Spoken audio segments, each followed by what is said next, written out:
the part that makes me the most sick about it is that our defense played so well, and you say, you know, you're going to be in the Super Bowl and your defense is going to hold the New England Patriots to 13 points and you guys aren't going to win. It's like, how? And that's the part that you kind of keep replaying in your mind, is how that can even happen. Jared Goff, the quarterback of the LA Rams, the losers of Super Bowl 53. Yesterday we did a draft of the worst quarterback performances of all time in Super Bowl history. Goff didn't come up because we're prisoners in the moment, Big Cat. We assume that what we just saw, because it wasn't great, because we're so used to great Super Bowls, that it was the worst ever. Goff was far from the worst ever, and I think Super Bowl 53 far from the worst Super Bowl ever. We're going to prove that now, unless, of course, you pick Super Bowl 53 as one of your selections. The draft of the worst Super Bowls of all time. Pull up the graphic. He's called tails. We don't even need to ask him. He always picks tails. Flip the coin. Let's see who's going to win this. Either I'm going to take it or he's going to defer. And I'll take it anyway. I should have just taken the pick. There it is. There we go. All right. Why would you defer? Because I want the ball in the second half. All right. Super Bowl 29. Was that a real question?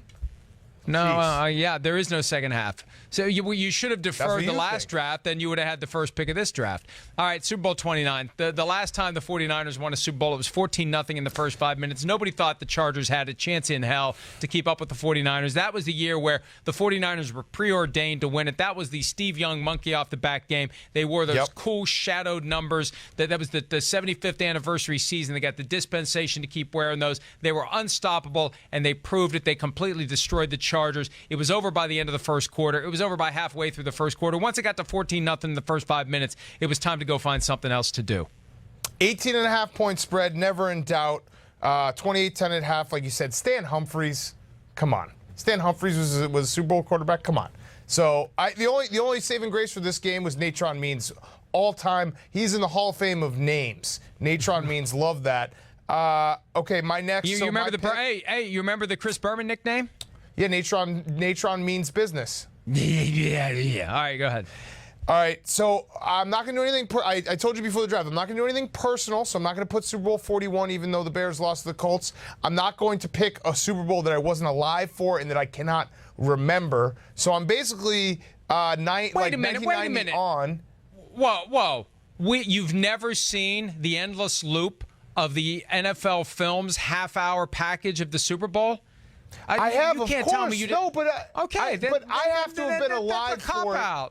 No, I'm doing no. What are you talking? It's the actually it's the opposite of a cop out. I'm saying I have to have suffered through this bad Super Bowl to sit here in front of the audience that I respect, that you disrespect, and say it was a bad Super Bowl. I'm not going to come here and say, oh well, Super Bowl VI really stunk. What happened in 1978 or what is 65? You were alive, but I wasn't. Okay. With all that said, here we go. This entire bit was about making me feel old. No, it wasn't. You did this to yourself. Super Bowl 37. Tampa Bay Bucks 48, Oakland Raiders 21. Also never in doubt. It was known for more off the field than on the field with the Barrett Robbins stuff. You had John Gruden, his old team. He knew all the plays. He was able to read everything that the Raiders were doing. And it was never in doubt in a very boring Super Bowl. And I agree with you. And we talked about this yesterday, how at one point Tim Brown suggested that Bill Callahan, then the coach of the Raiders, threw the game as a favor to John Gruden because they changed nothing.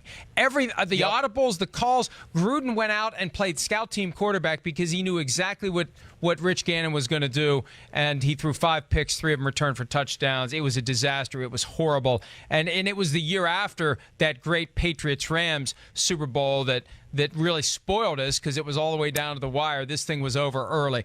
That leads to my next pick. Go ahead. You got something more? I was going to say it was Rams, Titans, Patriots, Rams, then this. And I just wanted to go back to the start real quick because you are right. We are prisoners of the moment.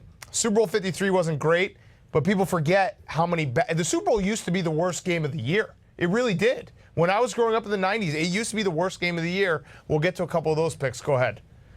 Well, one for me, and this was the game, the first Super Bowl played in the 90s. It was a year after that epic come from behind win by the 49ers over the Bengals. Hey, there's John Candy in the front row comment from Joe Montana. And it was like, oh, this was a great Super Bowl. And I remember I was in law school at the time, and, we got all this food together, and this could be a great game, and the Broncos are great now, and they're finally going to be competitive in a Super Bowl. And, the 49ers can't keep winning, and something's got to give between Elway and Montana, and it's 55-10.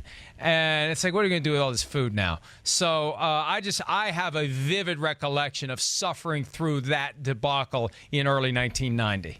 Yep. Okay, I actually remember that game. That's probably one of the first Super Bowls I remember. These two, I'm going to do two in one pick. I'm going to cheat. You ready for it? I'm Go going ahead. to cheat. Super Bowl 27 and Super Bowl 28, same teams, same results. Dallas Very Cowboys, good. Buffalo Bills. This is when I really started becoming a football fan and realizing what was going on.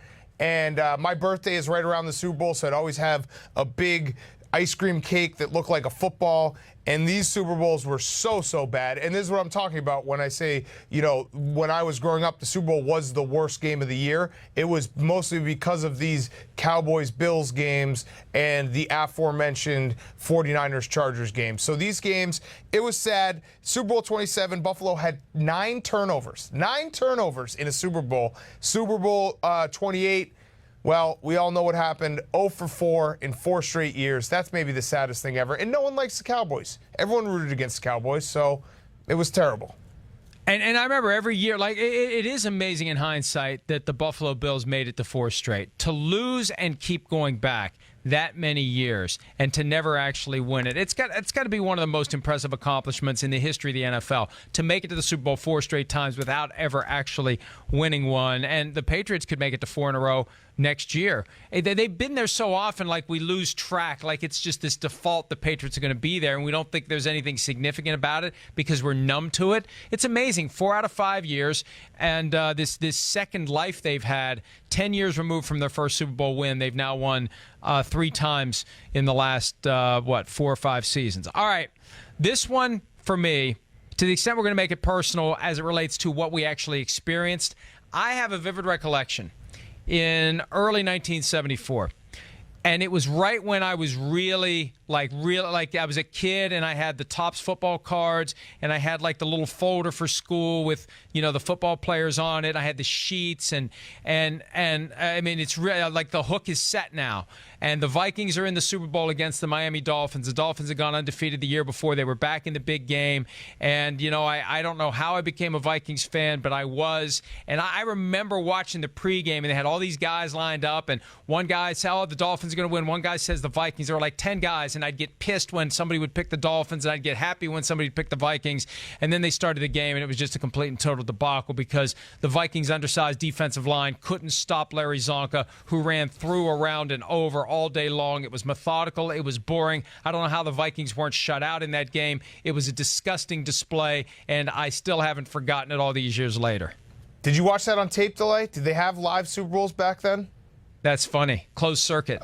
Okay. Right? We had to go down to the gym at the local YMCA and watch it on screen. Look at there. that guy. Look at the horns down. The original horns down. I like that. Oh, man. Right. I don't need to see any more of that. My last pick, I almost went with Super Bowl 48 with the Broncos and the Seahawks, but I'm going to go with Super Bowl 35. The Ravens 34, the Giants 7. The Giants' only points come on a kickoff return. There was excitement because it was the most exciting 28 or whatever it was, 36 seconds, maybe in Super Bowl history, where you had the Ravens pick 6, the Giants return the kick, the Ravens return the kick. That was very exciting. The rest of the game was terrible. The Giants didn't score an offensive touchdown. That Ravens defense is an all-time defense. It was a terrible, terrible Super Bowl. And a little extra for you, Mike. Who did the Giants beat in that NFC Championship game? 41-0. Beat the Vikings. That was the game where Randy Moss blew a gasket on the sidelines before the game, and it just all fell apart very quickly. Yep. I'd rather. Did. You know what though? That NFC Championship game from the 2000 season, that actually hurts far less than the 98, because the 98, like, I had the full 3.5 hour experience before my heart got ripped out.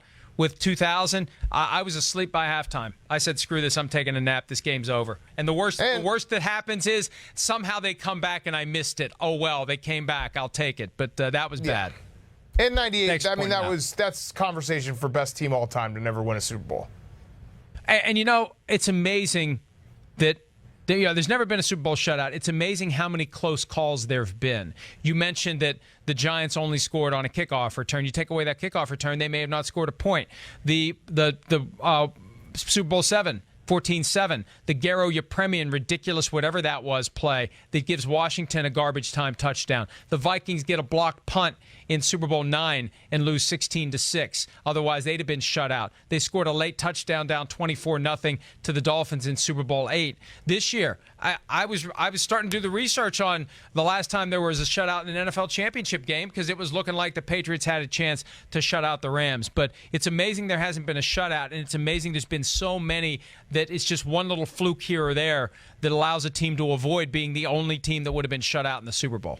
And Super Bowls are good again. So we should, we've had a great run. The last decade has been fantastic. I actually read a piece that a lot of it has to do with the fact that Super Bowls are now, for the most part, played inside domes on synthetic turf. So it makes the elements a little less of a variable. And, this was one bad Super Bowl, but we've had a bunch of really good ones the last decade plus. Let me give you another theory, too. Back in the 70s and into the 80s, there was a sense that the team that fell behind in the Super Bowl early would become mentally broken.